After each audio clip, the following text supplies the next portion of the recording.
তাদের আশায় গুড়ে বালি দিয়ে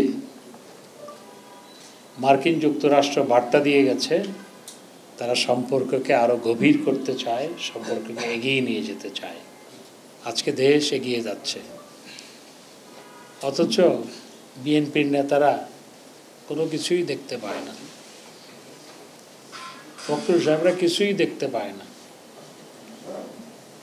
কালকে মার্কিন যুক্তরাষ্ট্রের সহকারী পররাষ্ট্রমন্ত্রী, এই অঞ্চলের জন্য দায়িত্বপ্রাপ্ত সহকারী পররাষ্ট্রমন্ত্রী ঘুরে যাওয়ার পর ওনাদের মাথা আরো খারাপ হয়ে গেছে। ওনারা আশা করেছিল যে কি না কি বলে, অনেক চেষ্টাও করেছিল দেখা সাক্ষাৎ করার জন্য,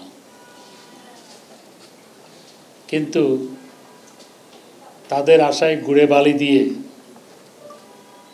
মার্কিন যুক্তরাষ্ট্র বার্তা দিয়ে গেছে তারা সম্পর্ককে আরো গভীর করতে চায়, সম্পর্ককে এগিয়ে নিয়ে যেতে চায়, এবং আমরাও সম্পর্ককে এগিয়ে নিয়ে যেতে চাই।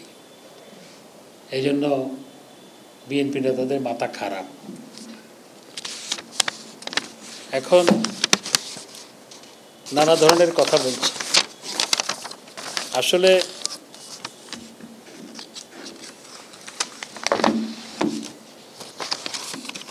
বিএনপি এখন খেই হারিয়ে ফেলেছে। মূল ঘটনা হচ্ছে বিএনপি এখন খেই হারিয়ে ফেলেছে।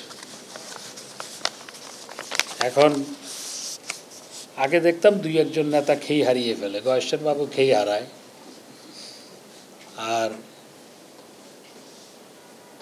যুগ্ম সাধারণ সম্পাদক রুহুল কবির রিজভী আবুল তাবুল বলে। এখন থেকে আরো সিনিয়ররাও আবুল তাবুল বলা শুরু করেছে, খেই হারিয়ে ফেলেছে। তো কেউ যখন আশার আলো দেখে না তখন তারা খেই হারিয়ে ফেলে। তো বিএনপির অবস্থা হচ্ছে সেটি। তো বিএনপিকে আমি অনুরোধ জানাবো যে আপনারা যে দেশবিরোধী ষড়যন্ত্র করছেন, সেই ষড়যন্ত্র করে কোনো লাভ হয় নাই, বরং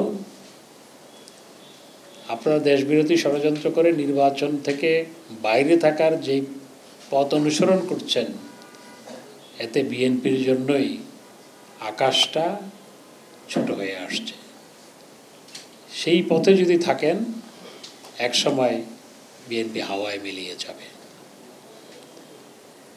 আমরা চাই না বিএনপি আরো দুর্বল হোক। আমরা চাই বিএনপি শক্তিশালী হোক, শক্তিশালী বিরোধী দলের দায়িত্বশীল ভূমিকা পালন করুক। কারণ গণতন্ত্রকে সংহত করতে হলে শক্তিশালী বিরোধী দলের প্রয়োজন রয়েছে। তারা সেই দায়িত্বটি পালন করুক, সেটি আমরা চাই।